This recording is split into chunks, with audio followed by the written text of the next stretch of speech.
Well, what about what it says in the Sunnah about your prophet bathing in the well of Buddha?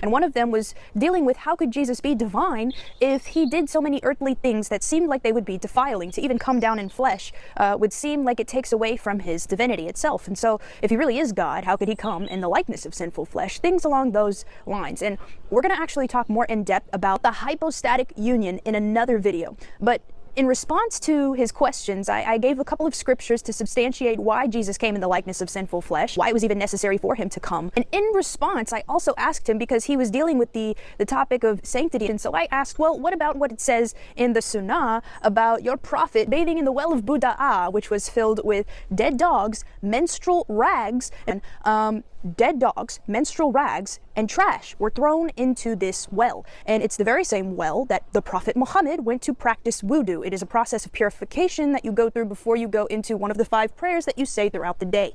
And I'm like, yo, what's going on with this? Like, ew. Like, really? Riddle me this, Habibi. Why is your prophet bathing in this well? And that was one of my questions. And if you did even an ounce of research, you would have seen that the well of Buddha, not the well of Buddha,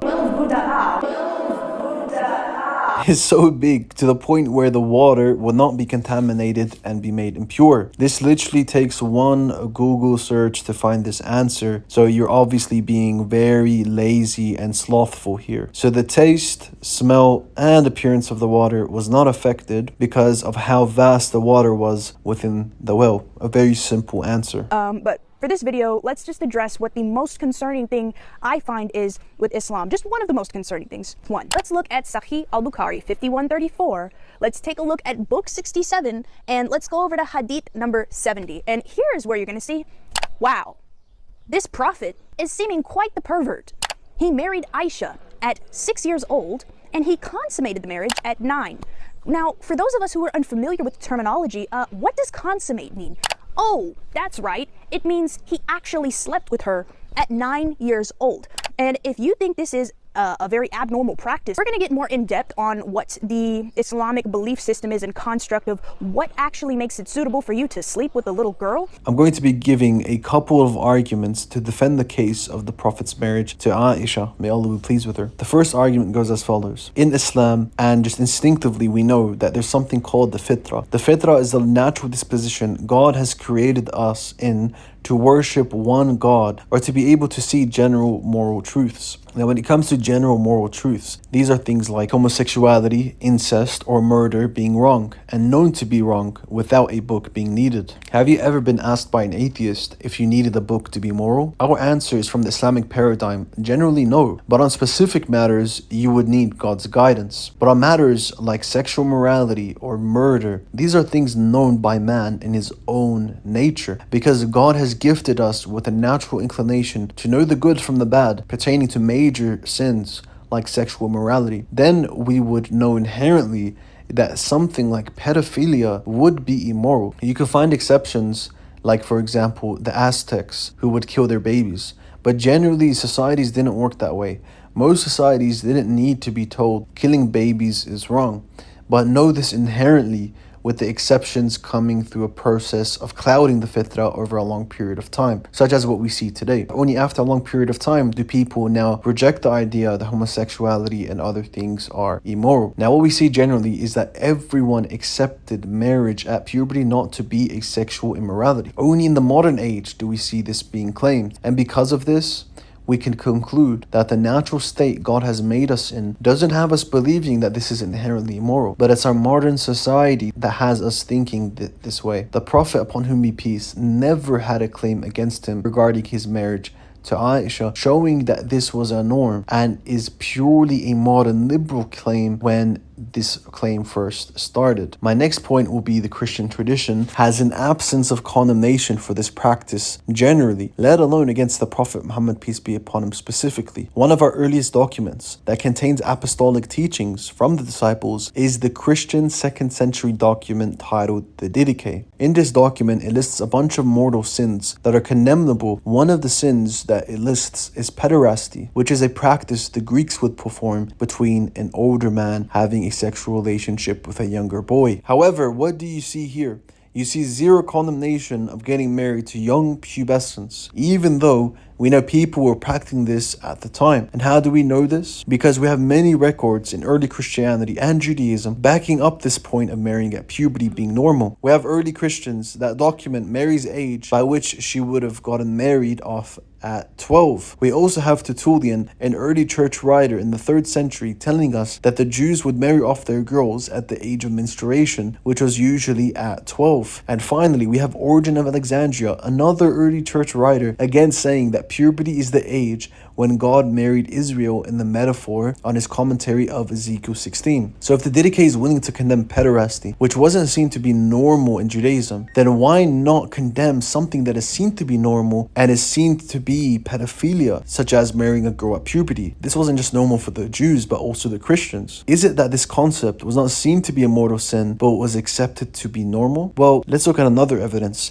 We also have Jesus condemning certain Jewish beliefs, like having to wash your hands before eating as a ritual. But if the Jews at Jesus' time were apparently teaching that pedophilia was okay, why would Jesus not mention that as a condemnation when he's willing to condemn lesser things like washing the hands? So we give an argument from the Fitra, and we show that no one taught against marrying at puberty until the modern age. And we also showed that early Christians never condemned this, including Jesus, but rather they would condemn less prevalent things like pederasty or less serious matters such as the washing the hands as a ritual before eating. You can ask any Muslim today and they're going to have to double down and say, hey, you know, little girls were a lot more mature back then. It's just you can't compare them to today. Just they don't make them the same anymore. Are you kidding me? Is that really your best answer? And that's a legitimate answer. Yes, as studies have shown, girls back then had their mental maturity heavily linked to their age of menarche, which is the first age of menstruation. Whenever you see a girl who is competent enough to take care of a household after puberty, that's when she would be deemed ready for marriage. You think they had neuroscans back then to check someone's brain development, like you're saying? Also, even when a girl's 18, her brain isn't fully developed. So should we wait till she's 25? Where's your line where you actually dictate when she's actually fully mentally mature? What's the method that you use by which you realize this? Is this purely in the modern age, or could someone in the 1st century at the time of Jesus be able to do this? Did God leave us with no standard for 2,000 years? The thing is, God never gave a standard in the Bible of a particular age. And if he really had a problem with how much mental issues are caused by this or physical issues with people marrying at the age of puberty, then he would have legislated otherwise to prevent such harms. But you never find Jesus or the early church ever suggesting to delay marriage because of pedophilia concerns. Girls nowadays that marry young are living in a different social climate as shown by the study, and thus delays their maturity levels. That's why you don't have the concern of mental maturity back in the day like you do have today. You don't need modern technology to see whether it's harmful for a girl to marry young or not. It just so happens to be that this assessment of young marriages today is done in a climate where it's already taboo to marry so young. But even then, like levels of depression and anxiety, at what point does it get too much to marry so young? It seems all too arbitrary for me. But what I know for sure is that girls nowadays with schooling and such shouldn't be getting married so young. And that's why majority of Muslim countries implement the age of marriage being much later than 9 years old. The opinion of Sheikh Ibn Uthaymeen is that the girl must consent when she's physically ready and mentally ready to consent. Nowadays, that would be at an age generally a lot later than 9. Say, you know, after they have their menstrual cycle, they're women. How is that an indicant of womanhood? Simply because you have your menstrual cycle does not mean you are of the capacity to have a sexual relationship with anyone. I mean, their brain hasn't even fully developed. Their pelvic bone hasn't fully developed. And yet you are expecting them to take care of a grown man, children, and also be a child. And they're isolated. The levels of anxiety and depression, the levels of health issues that are provoked by child marriage. And while Aisha did not have any children of her own with Muhammad, she very well could have. And just realize that there are many people in today's society that still observe Sharia law and are having children as a child. And some of the health consequences include a medical condition called obstetric fistula. And what this means is that the birthing canal rips all the way to the bladder and or the rectum, depending on how much of the labor is obstructed during childbirth. And this is highly, and I repeat, highly common when children are having children. Because why? once again, they have not fully developed, and so it is ripping a hole, causing there to be no barriers between the rectum or the bladder or the birthing canal. It's all one big hole now. It's just been ripped apart. And I know this sounds gruesome, and if you're bothered by hearing this, imagine how bothersome it is for the child that has to go through this. So don't be too sensitive to where, oh, I have to click away, I feel very uncomfortable. This is Islam, and that's why I'm disturbed by it. That's why I refuted this obstetric fistula nonsense. Also, inspiring philosophy himself admitted if it was just the physical harms at risk for the young girl, then he wouldn't view young marriages as being immoral. And 18 to 25 probably. Okay, so look, I think the context is important because I was responding specifically to what that nonsense he said. I know you're not saying that. When it comes to this issue we're discussing, though, I would never say the physical threat of death is enough for it to be immoral. So, what I was saying was the causes of these fistulas isn't reduced to them being younger. I agree that that has a important role to play. The study that you cited yourself even says that older age plays a role, right? Older age actually plays a role in developing fistulas, another thing, right? Now, the problem is that these high likelihood of fistulas, obstetric fistulas, isn't solely because their pelvises haven't grown to a great enough extent. Actually, as you were reading, which I wanted you to pick up on, which was the medical access they actually had. It actually says in what you just quoted. So the medical access that they have plays a big role. When these studies are conducted, they're conducted in Cameroon, Nigeria, like Mali, right? Now, these developing countries, you would assume that these younger girls, they would have less access to medical care because they don't have free health care. They probably live further away from the hospitals and so on. They would have to probably give birth in their houses, which is mentioned in that study that you cited in your TikToks. So yeah, it plays a big role. And that's partially why these obstetric fistulas do develop. Even the development of these obstetric fistulas, they're quite low from what I saw. I think it was 0.18%, and that number would have to go down if we did take into account what I just said regarding their limited access from younger ages to medical facilities because of them coming from lower socioeconomic statuses. So taking that into account, if we had an actual study where they all have proper access to medical care, I think that younger girls would have a similar rate of obstetric fistulas as older women getting impregnated. Define older. What age range? 40 plus. Okay, yeah, 40 plus. It's very harmful for. If that's the case, and we sure Aisha had no traces of mental harm, then by that logic, the Prophet's marriage to Aisha would have been moral. towards children. And if you could only imagine how much God loves children, not Allah, Yahweh Elohim. I'm pretty sure if you gave a young girl who's pregnant the choice of her and her baby being killed or her giving birth but having potentially an obstetric fistula, then she would definitely choose the latter. And what do we see in the Old Testament? We see Yahweh commanding the killing of babies and children and their mothers. That really shows how much Yahweh loves babies and children. I think I'm getting it now. Prophet, he's the literal son of God. And for him to say, I am the truth, El-Haq, could the Prophet Muhammad say this? No, he couldn't. And so when you talk about the divinity of Jesus and you want to say, well, where did Jesus claim he's God? Well, can anyone else claim that they are the truth, El-Haq, without committing shirk? Because I thought that Allah was the only one who's the truth. Or am I wrong? Comment down below if I am. The first thing is that we don't grant your book as being authentic to the words of Jesus. And secondly, you're talking about the Islamic paradigm of what constitutes God being God. But from the biblical author's view, this isn't sufficient for Jesus to be claiming to be God. We see this as Jesus claims that the Father is the only true God. And John's student Irenaeus, says this means if Jesus called anyone else the true God besides the Father, he would have been evil and invidious. So despite Jesus claiming to have some sort of divinity in the Gospel of John, he still doesn't reach the level of being the true God. That needs time to develop until the time of Nicaea in 325 AD. Jesus is born of a virgin and the Prophet Muhammad isn't. Why is it that Jesus can create and give life to a clay dove, but Prophet Muhammad can't give life to anything and Allah is the only one who's supposed to be able to give life? What sense does this make? The prophets are all ma'soom, meaning they can make errors, forget things, or commit minor sins, which they are either immediately corrected for or they immediately repent for. And this includes Muhammad sallallahu alaihi wasallam and Jesus alaihi salam. Nowhere in the Quran does it mention that Jesus is sinless. She would be referring to verse 19 in Surah Maryam when he is referred to as a pure or holy son. And the word Zakiyya does not necessitate sinlessness. And also if she read the Quran just a few verses back in the same surah, Yahya alayhi salam is also mentioned to be given purity from God. And again, this does not mean that they were both completely sinless, but rather demonstrating that they were upon the fitrah and righteous. This Jahila is asking a question even a 5-year-old will know the answer to. The miraculous nature of Jesus' birth is a sign of God.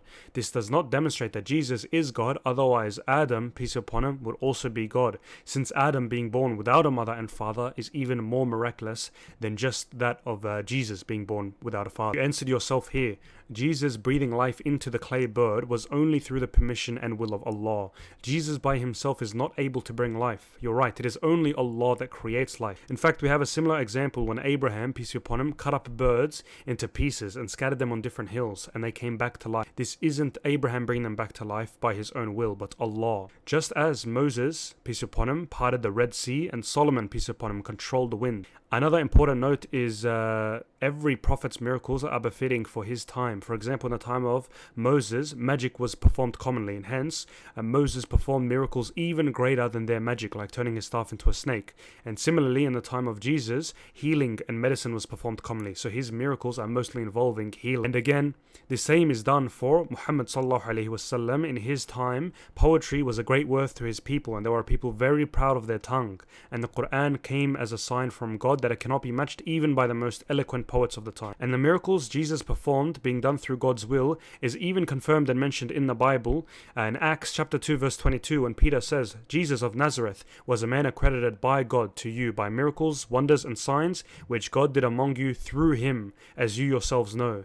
And also in John chapter 5 verse 30, when Jesus says, by myself I can do nothing. There are many other factors that are very sinister and dark and unbelievable until you understand what Sharia law entails that play in to the factor of them growing so quickly and people not publicly denouncing Islam and proclaiming that they have either just left and are atheists or have gone to Christianity. Not everybody becomes a Christian, clearly, but many people are leaving Islam and they're not talking about it because if they do, that's their head. Keep that in mind. Why do you have to threaten the people to stay in your religion? If it's so true, if it's so worthy, if it's so righteous, why not just let them freely receive it or freely reject it? You can freely reject Islam in a Muslim country, but you just can't vocalize it in a Muslim country. This same law is actually found in the Old Testament in the book of Deuteronomy. And it's a good law that preserves societal structure based on the religion's truthfulness. It comes under the same category as blasphemy, as when the religion is undermined, then it makes it easier for people to leave it as it loses its value and meaning. That's why you see so many fake Christians and so many apostates from Christianity in the West.